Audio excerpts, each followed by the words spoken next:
आप पंडित ज्ञान प्रकाश उपाध्याय जी हैं और आप अमेरिका में रहकर सनातन धर्म का प्रचार प्रसार करने में लगे रहते हैं। लेकिन मैं देख रहा हूं कि इंडिया में आकर जिस प्रकार से आप खेती कर रहे हैं, मरचा की खेती हुआ, यहाँ पर देख रहा हूँ ढेर सारे नींबू का पौधा लगा हुआ है, आम का पेड़ है। क्या कुछ कहना चाहेंगे इस विषय पे आप? नमस्ते। ये NST भारत के सारे दर्शकों को मेरा नमस्कार। नवीन जी, आपको भी आप समय निकाल के आए तो आपको भी बहुत बहुत धन्यवाद। आप एक बहुत अच्छे पत्रकार हैं, सुलझे हुए व्यक्ति हैं और हमारे शुभचिंतक भी हैं। मैं अभी अपने ज्ञान वाटिका में हूँ जी। जहाँ पर हमने 4000 पेड़ लगवाए हैं, जिसमें 1750 पेड़ नींबू हैं और 900 पेड़ अफ्रीकन महोगनी के हैं और 800 पेड़ चंदन हैं तथा 50 अन्य फलदार वृक्ष हैं, जिसमें आम है, अमरूद है, कटहल है, नाशपाती है, संतरा है, चीकू है। ऐसे तमाम प्रकार के सीजनल फल हैं। जी। तो जब हम यहाँ भारत में आएंगे तो अपने मित्रों के साथ बैठ करके सीजन में जो भी फल होंगे वो खाएंगे इसी वाटिका में बैठकर और सबको उपहार भी देंगे। जी। अगर कोई हमारे मित्र आ गए, बंधु बांधव आ गए तो उपहार भी दिया। जी।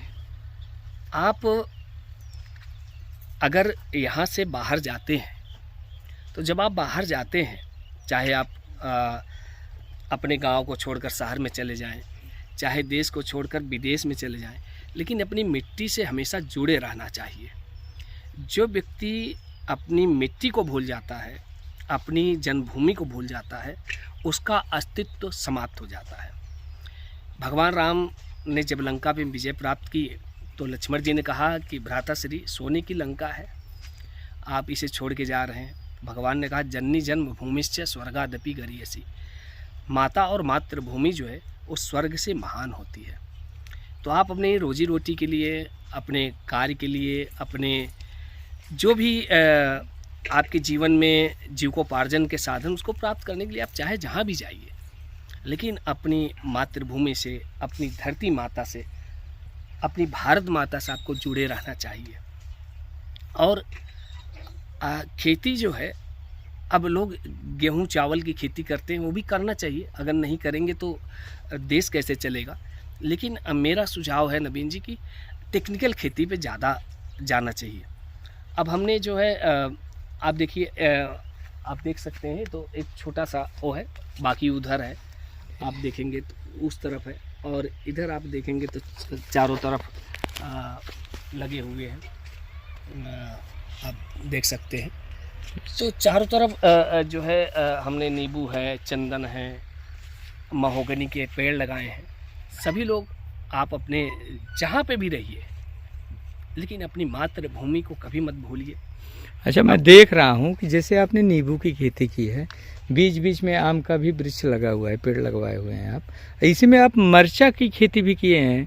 आज आपको मैं बताऊं, एक साथ कई काम आप करवा रहे हैं अपने वाटिका में। 18 वर्षों से अमेरिका में रहते हैं। जी। और हमारी पत्नी लगभग 13-14 सालों से। आप दिखाइए, इधर देखिए आप। जी, ठीक। तो लेकिन हम इनको लेके आए हैं खेतों में। अच्छा। हमने कहा चलो साथ में, काम करने वाले लोग लगे हुए हैं, मजदूर लगे हुए हैं, लेकिन हमने कहा चलो हम स्वयं अपने हाथों से मिर्चा, हम स्वयं बैठकर मिर्चा तोड़ रहे हैं जी। इससे क्या होता है कि एक जो आनंद मिलता है, जो एक आनंद की अनुभूति। अब हमने जो नींबू, महोगनी, चंदन लगाए, हमने उसी के बीच में मिर्चा भी लगवा दिए। कम से कम 10,000 मिर्चा के पेड़ हैं जी। तो ये इजरायली पद्धति से खेती है।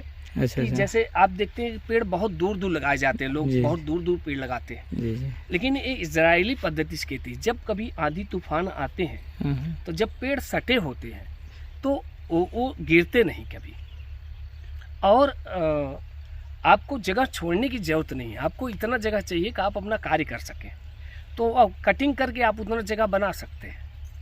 तो मिर्चा है और नींबू तो आप जान लीजिए जिस समय से लगे उसी समय फलने लगे हैं। ये अभी कितना पुराना पेड़ है ये सब जो लगे हैं? हमने मई में लगवाए हैं। ये जो बीता हुआ मई? हाँ, बीता हुआ मई है। हमने बीच में जो महोगनी लगाए हैं, चंदन लगाए हैं, उसका पेड़ ऊपर चला जाएगा। अच्छा। लेकिन जो नींबू की खेती है वो आपकी नींबू की खेती होती रहेगी। अच्छा, ये महोगनी कितने वर्ष लगेंगे इसको तैयार होने महोगनी में? लगभग 12 वर्षों में तैयार हो जाती है अच्छा अच्छा। और चंदन लगभग 15 वर्षों में तैयार हो जाता है। तो ये महोगनी का पेड़ कितने में बिकेगा, जैसे 15 साल बाद अगर बेचा जाएगा? आज की डेट में अगर आप देख लें, महोगनी जो है 40,000 से लेकर 70,000 के बीच में एक पेड़ जाता है। अच्छा अच्छा। और इसकी जो है ये पानी में कभी सड़ती नहीं है लकड़ी। अच्छा इसको जो है आप इसके शिप बनते हैं, पानी वाली जहाज बनते हैं, जी, जी। स्टीमर बनते हैं, जी बैट बल्ला बनता है, जी।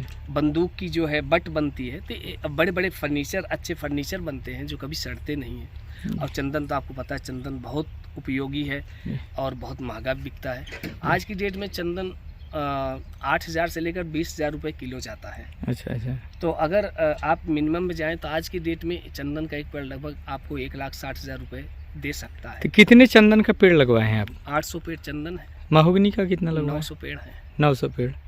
कितना खर्चा आया, कितने बीघे में की गई है खेती इस? ये लगभग 5 बीघे में खेती की गई है, इजरायली पद्धति से की गई है। अच्छा, कितना खर्चा आया 5 बीघे खेती में? आप मान चलिए कि आपको 2-3 साल तक खर्चा करते रहना है। अच्छा अच्छा। अभी जैसे इस खेती में हमारे लगभग 40 से 50,000 रुपये पर मंथ खर्च होते हैं जी जी। मजदूर के लिए। कहीं खाद है, कहीं जो है तमाम चीज़ें हैं, निराई गुड़ाई है, तो करते रहना पड़ता। तो आप मान चलिए कि आपको 2 साल लगातार इन्वेस्टमेंट करना है। जी। तो इतना बड़ा इन्वेस्टमेंट नहीं है जी। कि भाई अगर आप मान चलिए कि ज़्यादा से ज़्यादा 2 सालों में 30 से 40 लाख रुपए खर्चा होंगे। अच्छा अच्छा। ना मैक्सिमम। जी जी। Minimum 30 lakh, maximum 40 lakh. जी। वैसे कैलकुलेट नहीं किया है, लेकिन आप आगे चलकर ये चीज़ें आपके लिए बहुत लाभदायी हो जाएंगी। जी। महोगनी आपको अच्छा पैसा देगा, चंदन देगा, नींबू आपको 2 साल बाद फल देने लगेंगे। जी। तो मेरा सुझाव है कि अगर आप कोई बिजनेस करते हैं, व्यापार करते हैं, आप एक ट्रक भी खरीदने जाइए तो आपको 40-50 लाख रुपए खर्चा होता है। बिल्कुल। लेकिन आप उससे अर्निंग लाख रुपए महीना बचाना आपको भारी पड़ जाएगा। हम लोग 18 सालों से अमेरिका में हैं, हमारे बच्चे हैं, हम सब अमेरिकन नागरिक हैं। लेकिन मैं अपनी मिट्टी से, अपनी धरती माँ से, जब मैं भारत की धरती पे उतरता हूँ तो पहले मैं प्रणाम करता हूँ धरती माता को। जी जी। ये हमारी मातृभूमि है, जन्मभूमि है।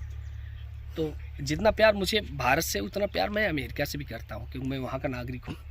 तो उतना ही आस्थावान मैं वहाँ से भी हूँ। बिल्कुल। लेकिन बहुत आनंद आता है। ये देखिए, ये 12 आम है। जी जी। आगे चल के इसमें 12 महीने आपको फल मिलेंगे। जी जी। आपका बहुत बहुत धन्यवाद। आपसे बात करके हम लोगों को बहुत अच्छा लगा और लोगों को सीख भी लेनी चाहिए आपसे कि अमेरिका जैसे देश में रह करके भी और अपने मातृभूमि से कैसे जुड़ कर रहना चाहिए, वो आपसे सीखे लोग। आपका बहुत बहुत धन्यवाद।